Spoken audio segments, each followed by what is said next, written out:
Bonjour à tous. Bonjour à tous ceux qui sont en ligne et qui nous suivent actuellement. Merci pour votre confiance ou au moins votre curiosité à découvrir aujourd'hui l'équipe resserrée qui va m'accompagner durant ces 60 prochains jours, mais aussi le fond du programme que nous allons vous présenter aujourd'hui.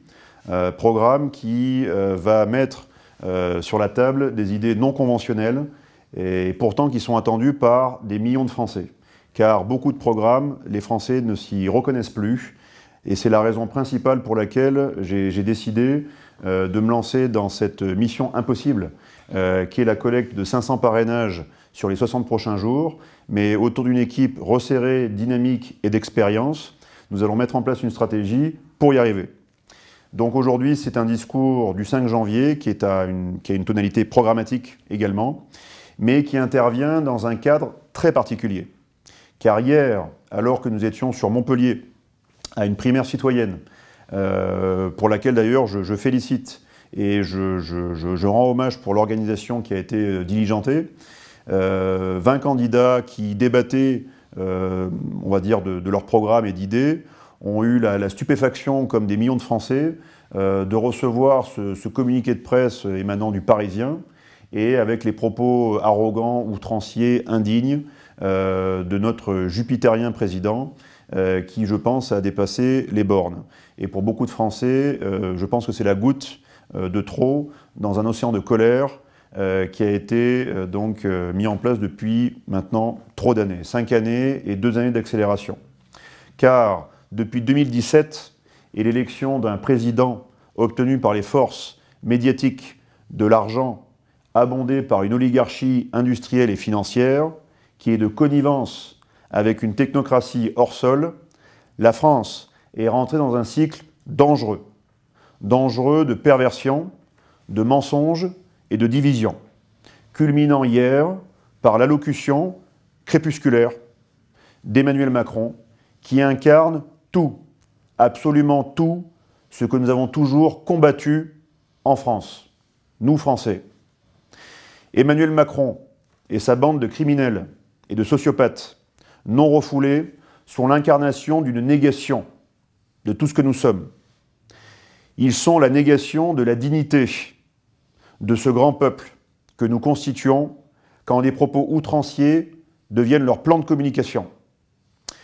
Ils sont la négation de notre unité nationale quand ils installent un régime d'apartheid sanitaire et envisagent de terroriser une partie des Français qui cultivent simplement le doute et pratiquent la liberté de choix médical et vaccinal.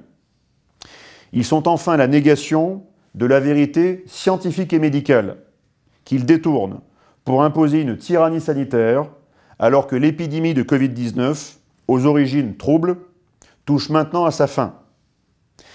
Ils sont la négation des pères et des mères qui courageusement se battent pour défendre l'intégrité physique et morale de leurs enfants et pour leur garantir un futur libre et joyeux. Et ils sont enfin la négation de toutes nos spiritualités qui ont fondé notre civilisation française, faite d'abnégation, d'ouverture aux autres, de courage, de curiosité, mais aussi d'amour de son prochain, sans distinction de sexe, de religion, de philosophie et aujourd'hui de vaccination. Parce qu'ils incarnent cette négation funeste qui place la France et son peuple sous une menace imminente de dislocation, prélude à une possible guerre civile de tous contre tous. Nous, Français, devons réagir, reprendre l'initiative et gagner cette guerre qui est livrée, en fait, contre nos intérêts en tant que peuple. Le peuple français, dans sa conscience collective, choisira, lui et lui seul, les voies les plus appropriées à l'expression de sa volonté. Le peuple français choisira soit les urnes, soit la rue. Mais seul le peuple choisira. J'ignore, à cette date, ce que les Français choisiront en majorité. Voilà la raison pour laquelle, après avoir livré une série de manifestations et de blocages en France, autant de batailles pour demander l'établissement de la vérité et le rétablissement de nos libertés fondamentales, qui, je le rappelle ici, sont un cadeau offert à notre naissance. Nous sommes libres et égaux en droit à la naissance. Nous ne sommes pas libres et égaux en droit à une injection de quoi que ce soit. C'est à la naissance. Et c'est une liberté individuelle. Ce n'est pas une liberté collective. Nous ne sommes pas dans un régime collectiviste. Nous ne sommes pas dans un régime dictatorial ni totalitaire. Nous sommes la France. Et la liberté est individuelle. Donc j'ignore à cette date ce que les Français vont choisir en majorité. J'ignore enfin, dans ces volontés, parce que vu que j'ignore les volontés du peuple, j'avais décidé en fait le 16 décembre, lors du Congrès national citoyen de Reims, une fois que ce Congrès national citoyen a été clôturé, j'avais décidé de proposer ma candidature à l'élection présidentielle de 2022.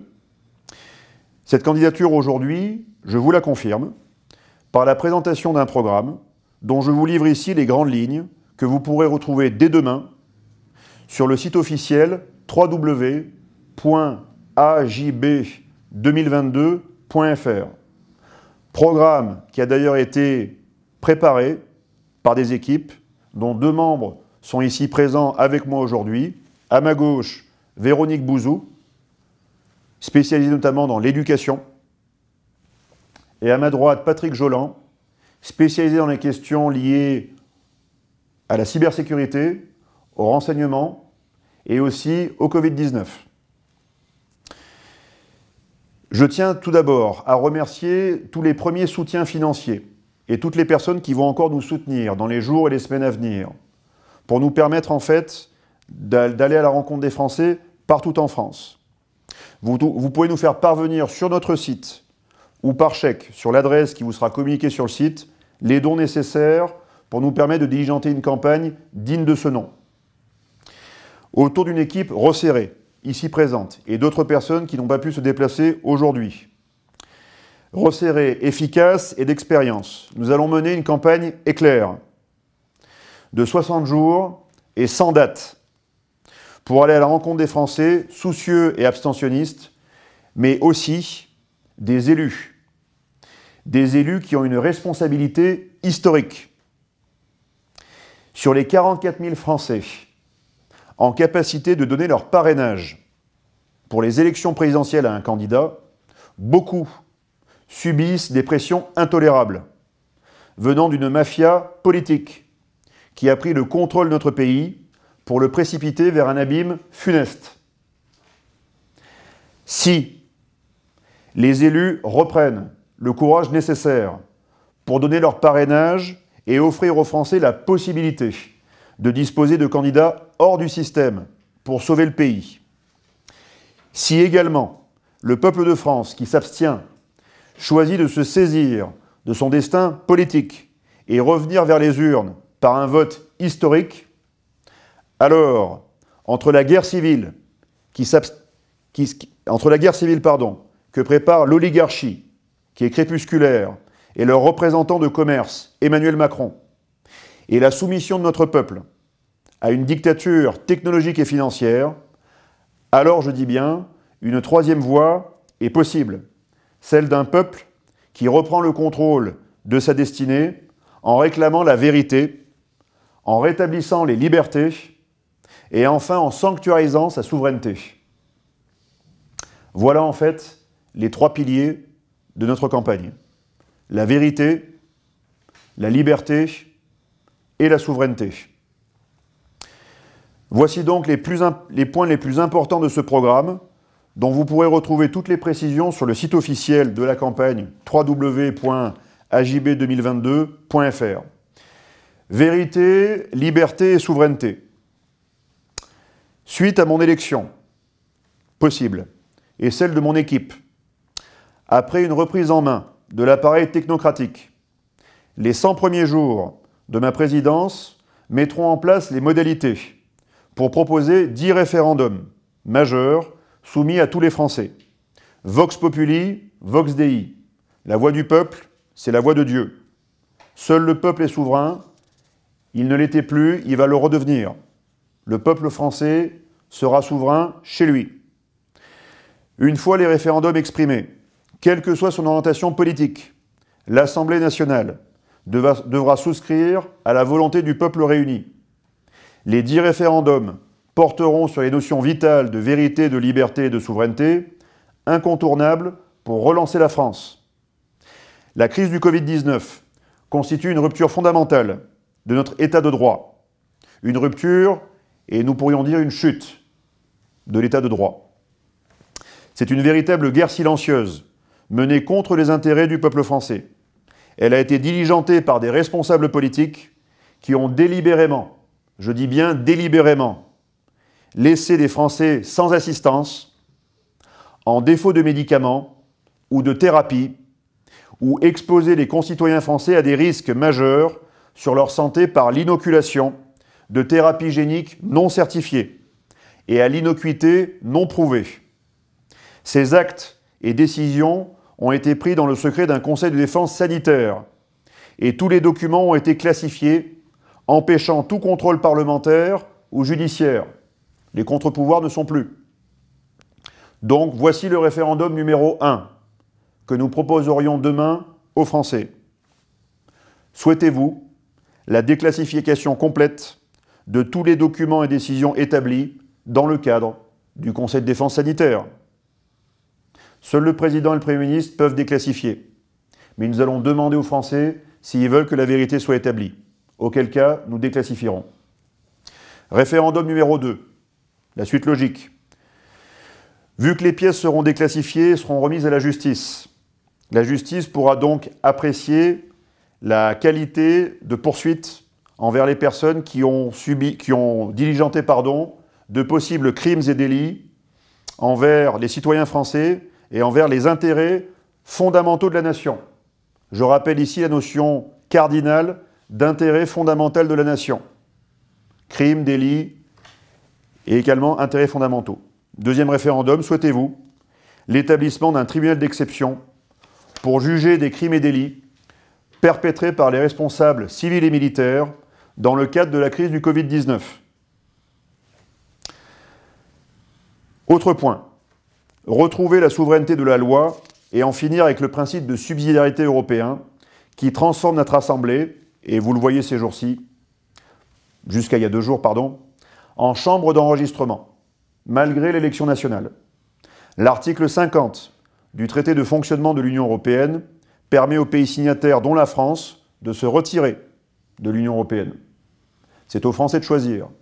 Comme ils ont choisi en 2005 par un référendum qui a été trahi, qui a été odieusement contourné, en 2008, référendum numéro 3.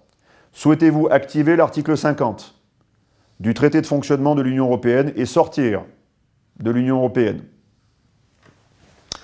Ensuite, aucune souveraineté n'est viable si une nation ne reprend pas le contrôle de sa monnaie. La création de la monnaie et la gestion de ses cours est un outil économique, politique et diplomatique majeur pour contrôler sa destinée nationale et opérer les grands changements économiques correspondant au cycle de développement d'une grande nation. Référendum numéro 4. Souhaitez-vous retrouver une souveraineté financière autour d'une monnaie nationale via une réintroduction transitoire de 5 ans? L'euro avait été introduit avec une période transitoire. Vous aviez 2 monnaies en France à l'époque pour aider les Français à s'acculturer à cette nouvelle monnaie. Eh bien, si les Français demain souhaitent sortir de l'euro, nous allons leur proposer une transition pour qu'ils se réacculturent à l'euro qu'ils auront toujours au fond de leur poche, mais aussi à un nouveau franc qui sera rebâti.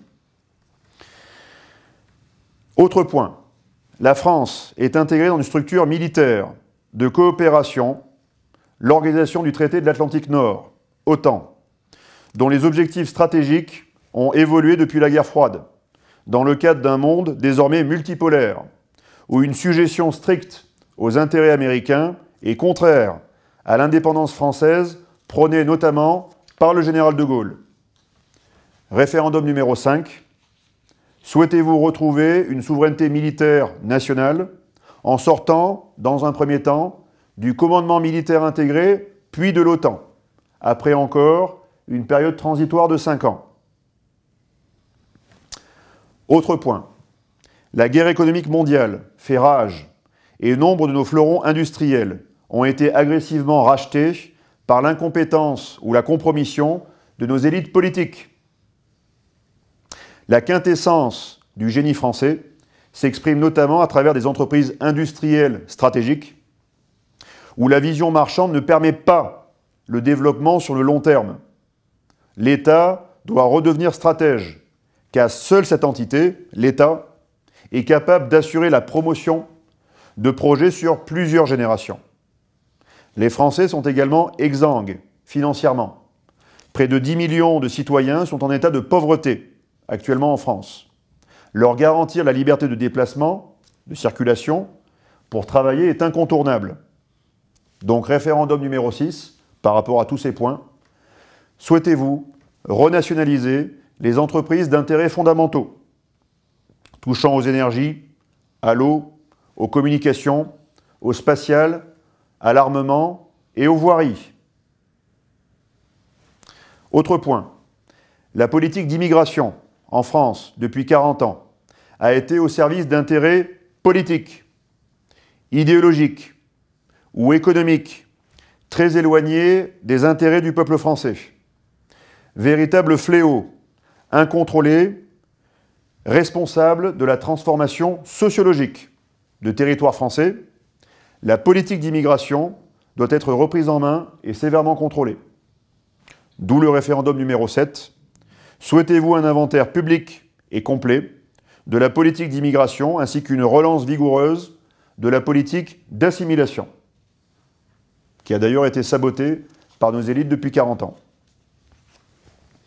Autre point, la France a été et est toujours le théâtre unique d'une régression juridique dans le cadre de la protection de l'enfance. En effet, de puissants réseaux pédocriminels et de prostitution de mineurs, comme de trafic d'êtres humains, ont vu le jour dans notre pays. La pédocriminalité est une régression majeure de notre société observée depuis 50 ans, qui doit être sévèrement combattue pour assurer la pérennité de notre modèle de société autour de citoyens épanouis, grâce à une enfance protégée. Référendum numéro 8. Souhaitez-vous le rétablissement de la peine de mort pour les crimes pédophiles et associations de malfaiteurs pratiquant la traite d'enfants sur notre territoire? Autre point, le dernier référendum, et enfin le plus important, le parachèvement, la quintessence de notre programme. Pourquoi? Tous les référendums ci-avant ne sont qu'au service, en fait, de la souveraineté retrouvée de notre peuple. Et cette souveraineté retrouvée doit lui permettre de créer les contours de ce que nous appelons sa cité idéale. Ainsi, deux voies sont possibles pour le peuple français. Soit réformer la Constitution de la Ve République pour lui redonner l'essence première qui a été dévitalisée en l'agrémentant de méthodes modernes autour d'une méthode référendaire revisitée, le référendum d'initiative partagée ou le référendum d'initiative citoyen, soit d'établir, deuxième option, une assemblée constituante chargée de poser les fondations d'une nouvelle organisation sociétale en France. Et donc c'est l'objet des deux autres et des deux derniers référendums. Référendum numéro 9, souhaitez-vous réformer les institutions de la Ve République? Et référendum numéro 10, souhaitez-vous refonder les institutions françaises via une assemblée constituante? Ceux-ci ne sont que, devrais-je dire, ne sont que 10 référendums qui sont 10 référendums majeurs. Mais ces 10 référendums, qui constituent en fait les points sociétaux d'inflexion, sont aussi complétés par un programme pour une campagne éclair. Bien sûr, ce programme sera contingenté par rapport aux réponses du peuple français aux différents référendums. Selon leurs réponses, nous adapterons naturellement le programme que nous allons vous préciser ici. Les points clés que nous vous présentons reprennent l'essentiel des éléments qui seront publiés dans le programme de la campagne présidentielle, qui va tout d'abord rétablir la liberté de penser. Nous allons créer par exemple un statut du lanceur d'alerte. Il va y avoir la création d'un statut protégé de journaliste d'investigation. La suppression de la redevance audiovisuelle, avec le financement via une taxation sur les entreprises étrangères de l'information et des réseaux sociaux présents sur le territoire français, notamment les GAFAM. Nous aurons la suppression des subventions à la presse qui dispose d'un actionnariat privé. L'interdiction du financement de la presse par des entités individuelles ou morales étrangères sans accord du Quai d'Orsay, de Bercy et du ministère de la Défense. Abolition de tous les droits et privilèges des journalistes et alignement sur le régime général des retraites. Création, et ceci est très important, c'est fondamental, d'un espace numérique souverain autour de serveurs nationalisés sur le territoire français. Nous aurons également l'élargissement des libertés individuelles des citoyens français à cet espace numérique souverain. Cet espace numérique souverain sera la garantie de protection de tous les citoyens français surfant sur le net depuis le territoire français. Nous aurons la protection des citoyens par l'hébergement obligatoire de toutes les données numériques possédées par des entreprises étrangères de l'information et des réseaux sociaux relatives à des citoyens français sur les serveurs numériques souverains administrés par des fonctionnaires d'État. Les entreprises de l'information et des réseaux sociaux étrangères auront l'obligation de louer les espaces numériques souverains pour accéder au réseau Internet français. Liberté de se déplacer. Comme vu précédemment à l'occasion du référendum, nous proposons de nationaliser les autoroutes. Les autoroutes ont été payées plusieurs fois. Les Français doivent pouvoir jouir de leur infrastructure de déplacement, comme le font par exemple les Suisses, qui payent simplement une vignette annuelle de 50 €, pour prendre un exemple, et peuvent librement ensuite circuler sur tout leur territoire. Nous allons proposer le même schéma aux Français, ce qui va leur permettre de recouvrer leur liberté de circulation absolue sur un réseau qu'ils ont bâti, que leurs grands-parents et leurs parents ont bâti. Ce réseau appartient aux Français et à nul autre. Donc, comme je le disais, mise en place d'une vignette autoroutière unique, annuelle et forfaitaire, fixée à 50 € par véhicule et à un tarif adapté pour les poids lourds. Moratoire de taxes sur les carburants, la TIPP, de 6 mois pour rétablir le pouvoir d'achat des Français et contribuer à la recherche d'emploi et la prospection commerciale en France. Nous devons absolument faire en sorte que le pays se relance. Et pour qu'il se relance, les Français ont besoin d'avoir cette liberté de déplacement absolue. Nous allons ensuite abolir le permis de conduire à points, qui n'est qu'une entreprise simplement qui sert à prendre de l'argent aux Français. Nous allons nationaliser la gestion des radars autoroutiers et réévaluer la dangerosité des voies routières pour permettre la réduction responsable du parc de radars autoroutiers. Liberté d'entreprendre et de travailler. Le point le plus important, celui du pouvoir d'achat. Pour les salariés du public comme les salariés du privé. Et notamment, je m'adresse aussi à toutes les personnes qui sont de catégorie B et C, notamment, qui sont les grands oubliés de la crise et les grands oubliés des réformes. Nous allons réévaluer le salaire minimum à 1 900 € net par mois les 2 premières années, puis 2 000 € net par mois à partir de l'année 3, avec dispositif de suppression totale des charges sociales et patronales sur le salaire minimum. Cette suppression totale des charges sociales et patronales sur les salaires minimums sera financée par une taxe spéciale sur les transactions financières, électroniques et fiduciaires. Nous devons rendre ce pouvoir d'achat aux Français. Si les Français se lèvent tous les matins pour aller travailler 35, 40, voire 50 heures par semaine, ils doivent le faire pour avoir de quoi se loger, se nourrir, divertir leurs enfants et les éduquer et les instruire. C'est fondamental. Nous devons aussi réconcilier les salariés avec les entrepreneurs. Voilà la raison pour laquelle il y aura un dispositif zéro charge sociale et patronale sur le salaire minimum, donc comme je le rappelle, qui sera fixé à 1 900 € net par mois. Nous allons mettre en place un barème de charges sociales et patronales progressif à partir du salaire minimum pour faciliter la juste rémunération des compétences avec un seuil de 100% de charges qui existe actuellement, mais qui ne sera atteint qu'à partir de 7 500 € net de rémunération mensuelle. Donc il y aura une progressivité des charges sociales et patronales qui seront progressivement et qui culmineront à partir de ce que nous considérons être comme des salaires élevés. Nous aurons un grand plan national de sauvegarde et de soutien des métiers agricoles. N'oublions pas que l'agriculture est un échelon fondamental de notre société. L'agriculture, c'est ce qui nous nourrit. Nous devons absolument apporter toute notre aide, toute notre solidarité à l'outil agricole, qu'il soit artisanal ou industriel.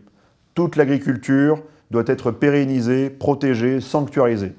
Il en va de notre survie alimentaire et également de nos futures capacités d'exportation. Nous allons créer un statut de l'entrepreneur avec un régime de solidarité et d'aide à la reconversion, la reprise et le développement des entreprises. Les entrepreneurs qui créent une partie de la richesse en France sont les seuls qui ne sont pas protégés. Si demain, une entreprise est placée en redressement ou en liquidation, la plupart des entrepreneurs ne peuvent même pas bénéficier du chômage. Ils sont seuls. Or, les entrepreneurs sont la clé de nos succès artisanaux, industriels et agricoles futurs. Sans entrepreneurs, nous ne pouvons plus créer de valeur. Nous allons avoir également le lancement d'un grand emprunt national pour financer justement les plans nationaux d'équipement et de réindustrialisation. Nous devons absolument réindustrialiser la France. La France a subi une délocalisation brutale depuis les 30 dernières années. Ces délocalisations, nous en payons dorénavant le prix. Nous ne sommes même plus en capacité de produire certains médicaments et certaines pièces nécessaires à nos industries. Nous allons créer une banque publique, industrielle et commerciale, permettant de soutenir toutes les initiatives privées pour justement relancer l'activité en France et pérenniser sa croissance. Nous allons démanteler toutes les filières d'évasion fiscale. Nous allons accorder, en parallèle de ce démantèlement de toutes les filières d'évasion fiscale, nous allons accorder une grâce systématique à tous les citoyens français résidant à l'étranger, souhaitant rapatrier leur patrimoine, se réinstaller en France et apporter leur contribution au redécollage artisanal et industriel de la France. Nous ne sommes pas là pour faire la chasse à l'évasion fiscale sans intelligence. Nous sommes pour la responsabilité. Si les citoyens veulent revenir de façon responsable en France, nous les accompagnerons et nous leur accorderons la grâce permettant irriguer le tissu artisanal et industriel avec cette finance. Nous allons proposer une abolition de l'IFI, de l'impôt sur la fortune immobilière, avec justement en parallèle un rétablissement de l'ISF, rétablissement de l'impôt de solidarité sur la fortune. Par contre, ce rétablissement de l'ISF sera quand même allégé grâce à une défiscalisation possible, si et seulement si les patrimoines payant cet ISF procèdent à des investissements productifs nationaux.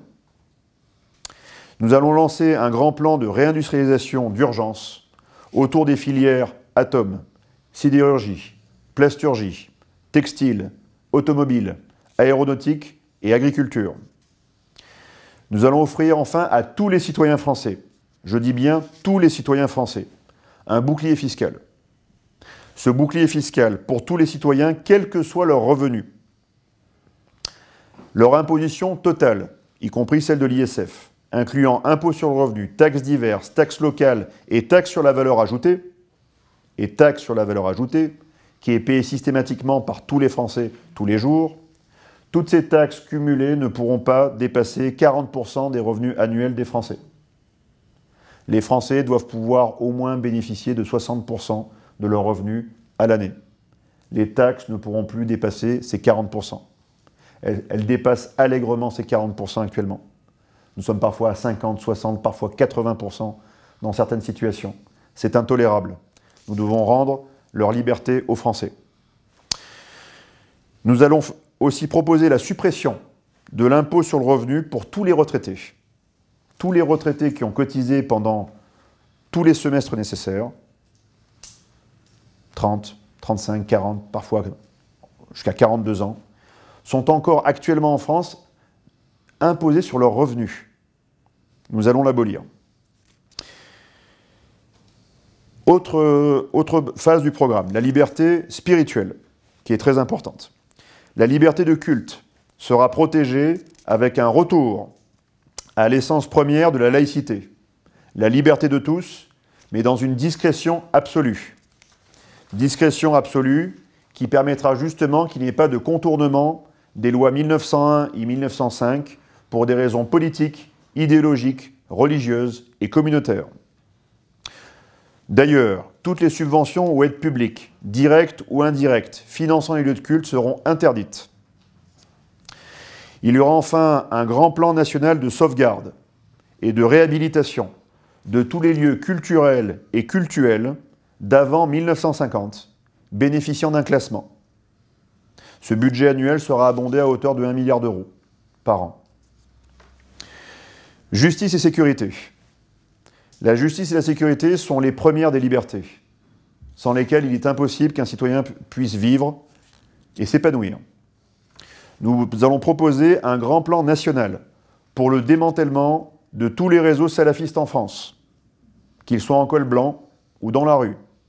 Tous les réseaux salafistes, quels qu'ils soient, quelle que soit la provenance de ces financements ou de leurs actions, tout sera démantelé.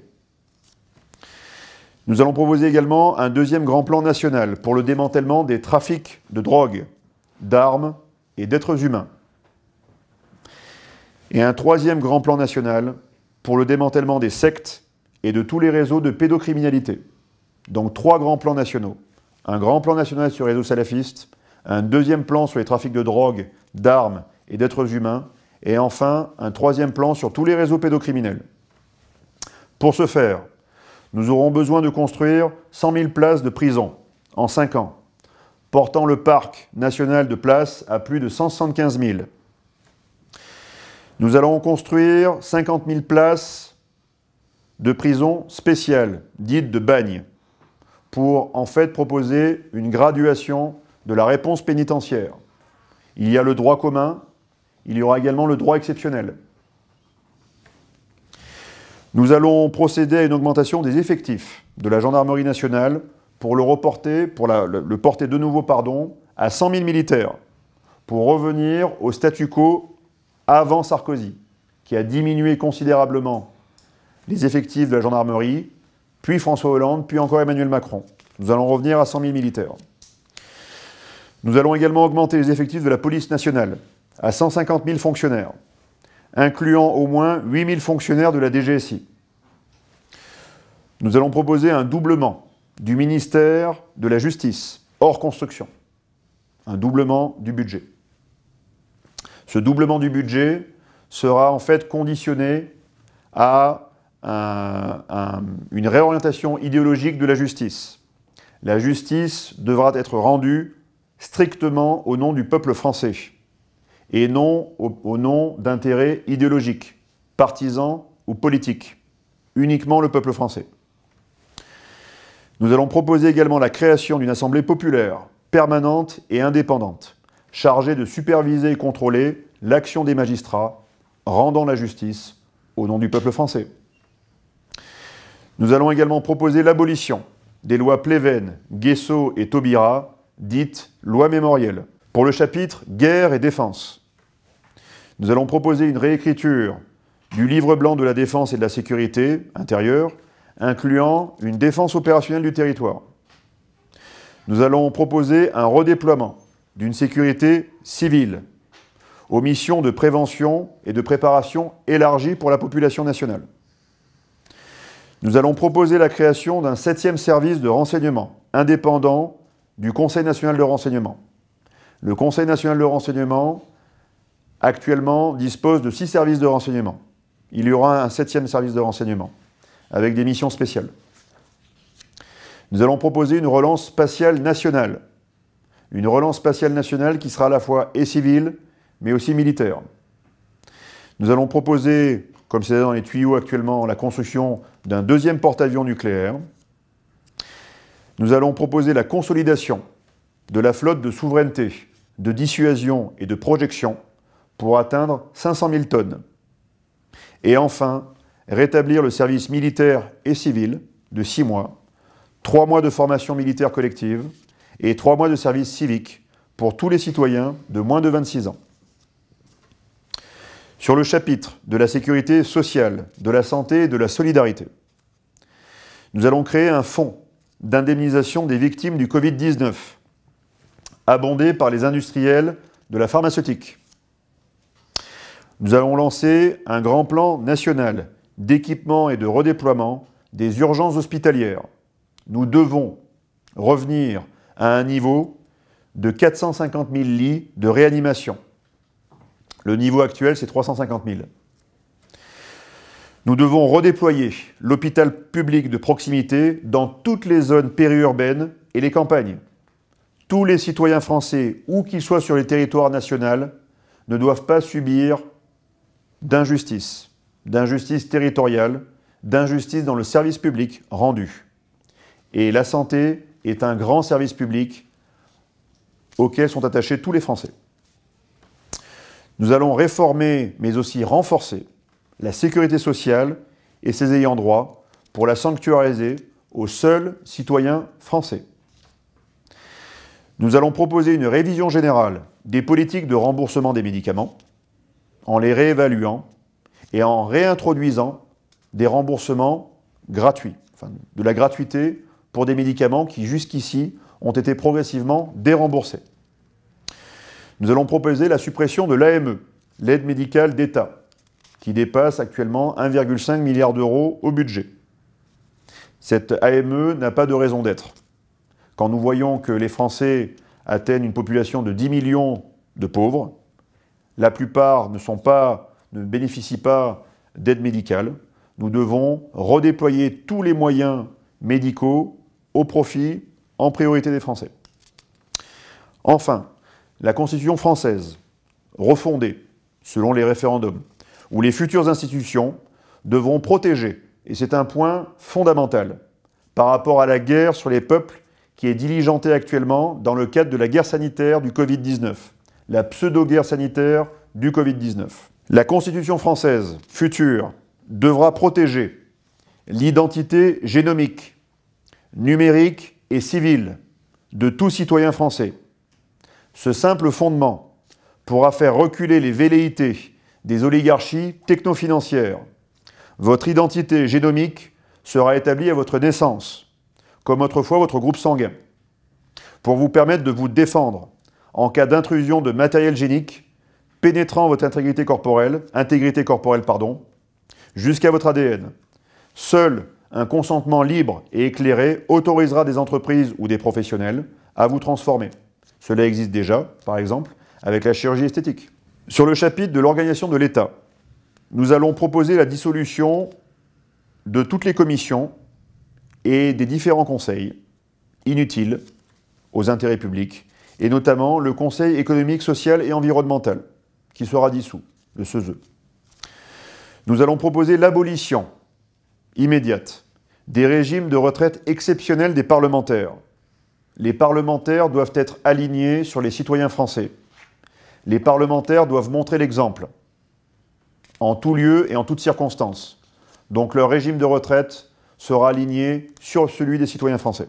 Nous allons abolir les détachements et congés sans solde de tous les fonctionnaires occupant des postes stratégiques ou sensibles, défense, finance, diplomatie, sécurité intérieure, pour éviter ce qu'on appelle les pantouflages, mais surtout la réappropriation des carnets d'adresses et le lobbying qui détournent les moyens publics au profit d'intérêts privés. Nous allons proposer l'abolition de la loi NOTRe, de découpage régional, et nous allons proposer un retour aux provinces traditionnelles françaises. La réforme, il y aura une grande réforme territoriale également, avec une dissolution des conseils régionaux et départementaux, remplacée par une assemblée citoyenne, provinciale, réunissant des citoyens tirés au sort et défrayés.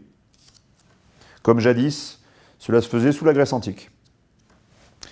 Nous allons enfin proposer l'élargissement des prérogatives et de l'assiette budgétaire des municipalités, les mairies, afin de leur assurer une parfaite, je dis bien parfaite, indépendance financière.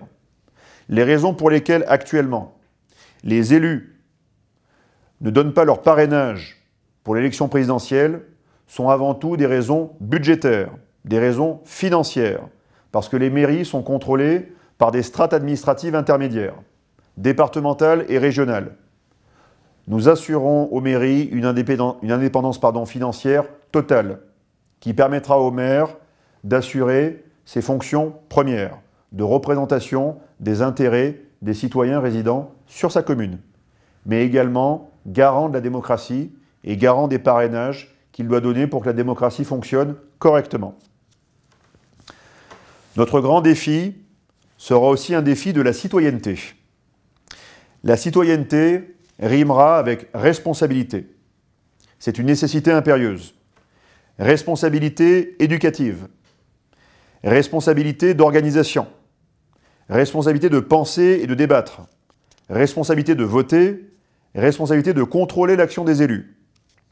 Nous devons revenir à ce qui fonde la vraie démocratie, la responsabilité individuelle, qui nous a été d'ailleurs enlevée dans le cadre de la guerre sanitaire du Covid-19.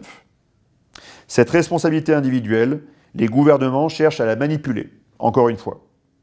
Cette responsabilité individuelle est ce qui fera reculer les ambitions totalitaires d'un État aux mains d'oligarchies techno-financières.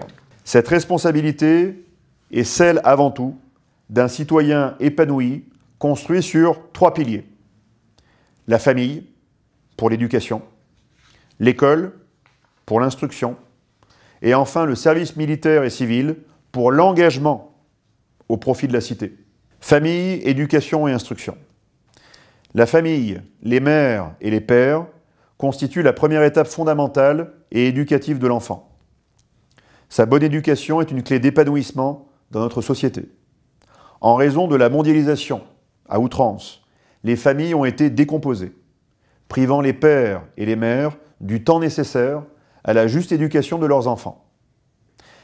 La création d'un statut du père ou de la mère de famille permettront d'ouvrir à une rémunération avec droit à la retraite du père ou de la mère de famille qui aura décidé de s'occuper de son ou de ses enfants. Donc nous allons recréer un véritable statut du père et de la mère, avec une pension et également des droits à la retraite. Nous allons interdire strictement toutes les pratiques et dérives polygames, conduisant notamment à un détournement des aides publiques. Nous allons abolir toutes les lois portant sur le regroupement familial. Nous allons encadrer très fermement l'avortement. L'avortement est un droit, c'est un totem moderne, mais nous devons procéder à un réexamen des lois relatives à l'avortement. Il n'est pas possible, il n'est pas juste, dans une société moderne et démocratique, que des bébés de 9 mois puissent être tués à la naissance. Ce n'est pas possible, ce n'est pas convenable, ce n'est pas responsable. Donc nous devons réétudier toutes les lois qui ont été votées sous la mandature Macron, et notamment des lois qui ont ouvert à l'usage de chimères. Ces lois seront également abolies. Les chimères sont une abomination. C'est l'ouverture du patrimoine génétique des êtres humains avec une hybridation avec des animaux. C'est une régression sans nom. Les chimères seront absolument interdites. Nous allons créer un ministère de l'instruction publique, et non pas de l'éducation. L'éducation est du ressort des parents, des familles. L'instruction du ressort de l'école.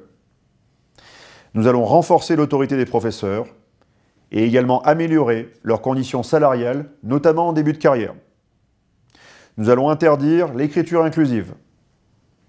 Nous allons sanctuariser l'école de toute dérive sectaire, idéologique ou politique pour restaurer le juste enseignement de connaissances, de savoir et de méthodes, d'émancipation par l'esprit. Pour avoir des citoyens capables, aujourd'hui comme demain, de défendre la démocratie, ces citoyens doivent disposer de tous les savoirs, toutes les connaissances et toutes les méthodes analytiques. Nous avons assisté dans le cadre de la guerre psychologique qui est diligentée actuellement contre les peuples et contre le peuple français, que ce sont les filtres cérébraux, les filtres cognitifs et psychologiques qui n'ont pas permis à beaucoup de Français, justement, de lutter contre le bombardement de fausses informations et de fake news, et n'ont pas permis aux Français d'avoir une juste appréciation de la situation. Donc un renforcement de l'instruction est fondamental pour justement protéger la démocratie et protéger la citoyenneté. Nous obligerons au port de l'uniforme pour les classes de primaire et au collège. Les distinctions sociales n'ont pas lieu d'être dans les cours d'école. Les seules distinctions doivent être du fait de mérites intellectuels, de mérites moraux, de mérites sportifs. Ce sont les vrais mérites qui demain vont bâtir nos citoyens. Ces mérites n'ont pas à être mélangés ou à être inversés avec des valeurs économiques qui n'ont rien à faire dans une cour d'école. Nous allons maintenir l'école à la maison et sanctuariser la liberté parentale avec un juste contrôle. Nous allons diminuer les effectifs de la haute fonction publique de l'actuelle éducation nationale, future instruction publique. Nous allons renforcer les moyens des professeurs des écoles et des professeurs d'enseignement secondaire. Et enfin, nous allons procéder à un doublement du budget pour la recherche fondamentale et applicative autour des grandes agences nationales, CNRS, INRA et autres. Nous allons enfin, pour toujours aider les professeurs, déployer des dispositifs de sécurité renforcés dans les zones de non-droit, avec création d'antennes de police et de gendarmerie pour sécuriser le corps enseignant dans l'enceinte des écoles. Enfin, dernier chapitre, chapitre écologie, nous avons lancé un grand plan national de réindustrialisation et d'équipement circulaire en soutien aux filières industrielles, artisanales et agricoles courtes. Nous allons privilégier les filières courtes, les filières qui font du sens, les filières qui remettent l'humain dans son territoire. Nous allons démanteler les parcs éoliens qui dégradent les paysages. Nous allons enfin déployer un grand plan solaire pour les collectivités et les particuliers. Et nous finirons en pérennisant un grand plan d'industrialisation de la filière hydrogène en France. Le parc nucléaire français sera également sanctuarisé, protégé et redéployé pour suivre tous les besoins de notre grande nation française et tous ses besoins énergétiques et économiques futurs. La France dispose d'atouts stratégiques dans la filière nucléaire. Elle devra les renforcer, les pérenniser et les sanctuariser. Je souhaitais en finir aujourd'hui en disant que tous ces référendums et points de programme n'ont qu'un seul but: rétablir les Français dans leurs droits, rebâtir les éléments indispensables à leur bonheur et leur prospérité, et enfin rendre à la France son indépendance et sa grandeur. Je serai quant à moi, remerciant encore ici Véronique Bouzou et également Patrick Jolan et toutes les équipes qui sont autour de nous et qui vont donc nous aider dans la campagne électorale sur les 60 prochains jours et les 100 dates qui vous seront proposées demain sur le site www.ajb2022.fr. Je souhaitais quant à moi vous dire que l'actualité en France est très délicate. Les Français ont besoin d'union sacrée. Comme je vous le disais en introduction, nous ne savons pas encore si cette union sacrée se fera dans les urnes ou dans la rue. Mais nous devons privilégier tous les terrains, car c'est là que se jouera les grands choix de la conscience collective française. Les urnes ou la rue. Raison pour laquelle ce samedi 8 janvier, partout en France, indépendamment de la campagne électorale, les comités de salut du peuple, main dans la main avec tous les collectifs citoyens et patriotes, vont se réunir dans toutes les villes de France samedi pour réaffirmer que la souveraineté et la liberté sont du seul ressort du peuple français. Je serai quant à moi, avec tous les citoyens et les patriotes, samedi à 14 h sur Paris, où nous allons co-déclarer également la manifestation, où des grandes figures de la contestation et des grandes figures de la résistance citoyenne et patriote seront présents. Nous invitons tous les résistants, quelle que soit leur chapelle, à se réunir pour se lever, se battre et gagner. Vive la résistance, vive le peuple de France et vive la France. Merci.